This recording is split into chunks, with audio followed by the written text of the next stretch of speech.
Saint-Esprit prend le contrôle et la direction de cette rencontre car c'est suite à la recommandation que nous avons réuni la JPC pour t'écouter au nom puissant du Seigneur Jésus-Christ dans le séculier. Amen. Alors, on peut s'asseoir. Que le Seigneur vous bénisse abondamment. Amen. Il se souvienne de vous. Amen. Parce que vous avez disposé de votre temps pour répondre au rendez-vous du Seigneur. Amen. La langue de la JPC, c'est le français, je suppose. Mon interprète. Je suppose que vous êtes tous à l'école, soit à l'école primaire, soit à l'école d'humanité. Alléluia.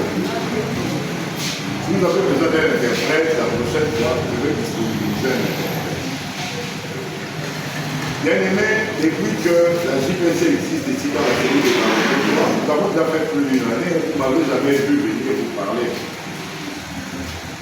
Si aujourd'hui vous me voyez, moi, venir vous parler, c'est que j'ai reçu un message de la part du Seigneur.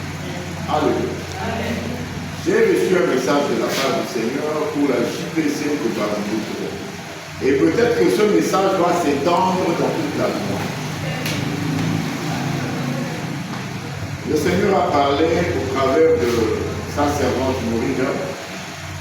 Initialement, je voulais qu'elle vienne elle-même se retenir avec vous. Mais avec le temps, je me suis dit que je dois saisir le taureau par les cornes. Parce que la prophétesse a fait son rôle.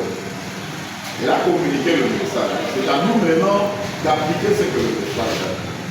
Qu'est-ce que le Seigneur a dit? Bien-aimé. Le Seigneur a dit que nous devons créer un département d'éducation à la vie. Éducation à la vie chrétienne. Dans les humanités, à notre époque, il y avait un cours d'éducation à la vie. Alléluia.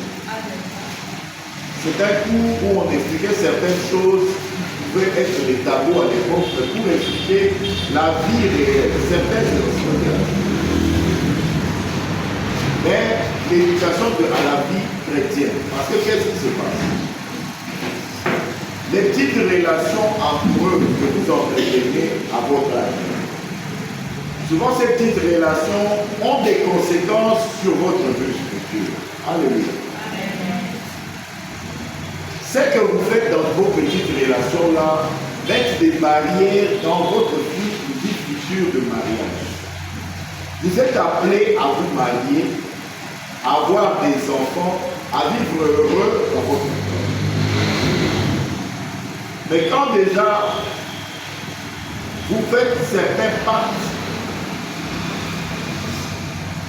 il y en a qui vont jusqu'à faire des pactes de sang. Ça a des conséquences sur la vie future. Le copain avec qui tu sors maintenant, ce n'est pas nécessairement lui qui sera ton mari.